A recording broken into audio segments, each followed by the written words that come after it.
جو کچھ اس کے کارنامے ہیں اس کے باوجود ابھی تک بگڑا. تو اس کا نام لے کر اتنی آزادیاں آ گئی ہیں کہ فوج بطور ادارہ، یہ بلوچستان کا جس طرح میں نے ذکر کیا، یہ اسمگلنگ تو بہت پہلے سے ہو رہی ہے نا، کوئی نئی بات تو نہیں ہے. یہ اتنی ضرورتیں کہاں سے آ گئی ہیں؟ کیا جنرل عاصم منیر فوج میں کوئی بڑی نوعیت کا، بڑی طرز کا آپریشن کرنے جا رہے ہیں؟ کیا وہ اس کو یعنی پرائرٹیز اور فوج کے جو انفلوئنس ہے اس کو ری رائٹ کرنا چاہتے ہیں چیزوں کو؟ اچھا، یہ بڑے سوال ہے میں آپ کے سامنے رکھ رہا ہوں. اچھا، اب اس کے بعد آ جائیے جنگ کی طرف. پاسبلٹی، اگر یہ جنگ انکریز ہو جاتی ہے، یہ جھڑپیں بڑھ جاتی ہیں اور انٹرنیشنل کمیونٹی جس طرح آ رہی ہے، کیا فوج جو ہے وہ ہماری اس وقت، فرض کیجئے لڑائی شروع ہو جاتی ہے، جنگ، تو فوج کے لیے تو ضروری ہوتا ہے نا کہ قوم اس کے پیچھے کھڑی ہو. کسی بھی جنگ میں جائے گی تو قوم کو پیچھے. کیا اس وقت وہ حالات ہیں کہ پاکستان کی قوم اپنی فوج کو اس طرح سے سپورٹ کرے گی؟ ٹریڈیشنلی میں سوال کر رہا ہوں، کوئی جواب نہیں دے رہا.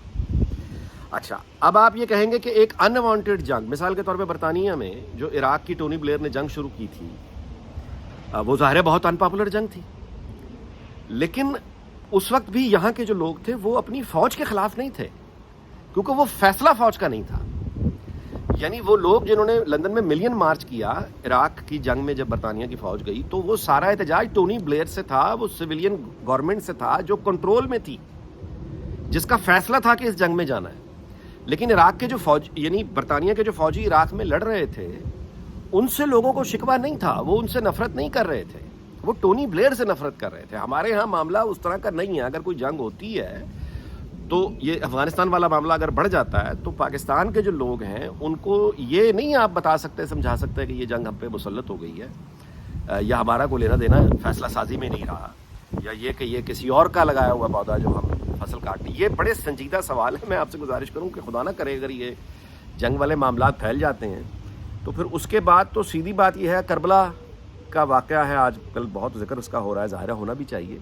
تو میں باقی کسی اس میں تو نہیں جاتا بحث میں، مذہبی بحث میں، لیکن یہ تو ہم سبھی جانتے ہیں نا کہ وہ بھی اقتدار کی جنگ تھی، حکومت کا ہی جھگڑا تھا اصل میں. تو یہاں پہ جو اقتدار کی اب نئی جنگ اور اس کے ساتھ یہ شروع ہونے جا رہا ہے. دیکھیں سر، میں آپ کو ایک سیدھی سی بات بتا دوں کہ یا تو یہ پھر یعنی اس وقت جو بے چینی پاکستان کی قوم میں ہے، جو 1 سال میں نیگیٹو کمپین ہوئی بھی ہے، اس کمپین کے بعد اس مہنگائی کے ساتھ اور لوگوں میں جو امیج ہے اس وقت، اس امیج کے ساتھ آگے جا کے کوئی نئی جنگ اگر گلے پڑ گئی تو معاملہ جہاں یہ بہت پریشان کن ہو سکتا ہے. اچھا، اب انہوں نے مجھے کیا چیزیں بھیجی ہیں. جب سے بی ایس سی اور بی اے کی جگہ بی ایس پروگرام شروع ہوا ہے، پیپر کالج یا یونیورسٹی کے انٹرنل ٹیچرز چیک کرتے ہیں. پہلے ایکسٹرنل ٹیچرز چیک کیا کرتے تھے، اب طلبہ کا مستقبل مکمل طور پر کالج یا یونیورسٹی کے پروفیسر کے ہاتھ میں ہے. وہ فل نمبر لگا دے یا زیرو، قانونی طور پر کوئی پوچھ نہیں سکتا. اس طرح فیمیل اسٹوڈنٹ کے ساتھ سب کچھ کیا جا سکتا ہے، کہیں کی بھی یونیورسٹی ہو. دوسرا، اگر آپ پہلے 3 ٹاپ پوزیشن پر ہوں تو اسکالرشپ ملتا ہے.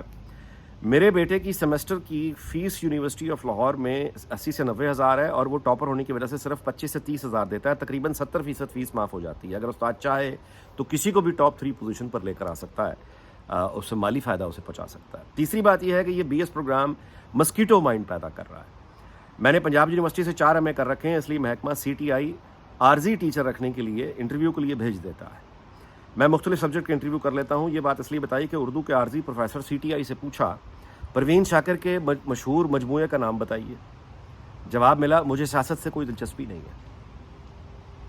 پروین شاکر کا جس مجموعے کی یہ بات سوال پوچھا ہوگا، اس کا جواب میرے خیال میں خوشبو ہے. ان کا سب سے شاعری کا کلام ہے، خوشبو، شاعری. اس کا سیاست سے پروین شاکر شاعرہ تھی، پولیٹیشین تھی ہی نہیں. یہ اردو کے عارضی پروفیسر ہے. اچھا، ہسٹری کے سی ٹی اے سے انہوں نے سوال کیا، قائد اعظم کب پیدا ہوئے؟ جواب میں خاموشی. ہنٹ دیا کہ 25 سپٹمبر. جواب جی 25 سپٹمبر. یہ ہسٹری کے ہیں. سوال کیا، فادر آف کیمسٹری کون ہے؟ جواب آیا جی بو علی سینا. کیمسٹری کا ادنا طالب علم بھی جانتا ہے کہ جابر بن حیان ہے. ابو علی سینا کا تعلق طب سے ہے، اس کو بچہ جانتا ہے. اچھا، اب یہ جو بتایا انہوں نے کہ یہ اس کی وجہ جو ہے ان لوگوں کی، یہ کیوں ہے؟ کیونکہ یہ بی ایس پروگرام ہے، کیونکہ انٹرنل ایگزامینر کی وجہ سے طالبان تعلیم سے زیادہ تعلقات پر توجہ دیتا ہے. اور اس کے ساتھ ہی انہوں نے مجھے ایک ویڈیو بھیجی ہے، اور ویڈیو میں ایک مولانا ہیں عالم دین جو کہ فرما رہے ہیں کہ آج کے حالات میں جو بھی اپنی بچی کو، لڑکی کو لڑکوں کے ساتھ مخلوط تعلیم میں پڑھنے بھیجتا ہے وہ بغیرت ہے، اور جو لڑکیاں بچیاں تعلیم حاصل کرنے کے لیے ہاسٹلز میں جاتی ہیں ان کے والدین جو ہیں وہ بغیرت ہیں.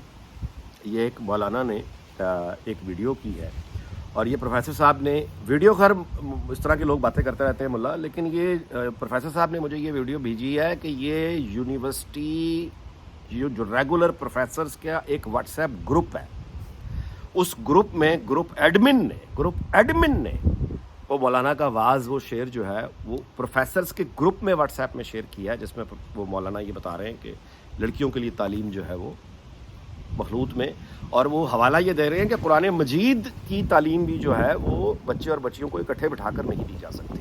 اچھا، یہ حج اور عمرہ کیسے ہوتا ہے؟ یہاں پہ خاموش ہے سارے، لیکن بات جہاں سے اٹھاتے ہیں، جیسے طالبان نے افغانستان میں بند کر دیا بچیوں کے لیے تعلیم، وہ تو فیمیل یعنی ایکسکلوسیو فیمیل کو بھی نہیں پڑھنے دیتے، گرلز کالج بھی بند ہے۔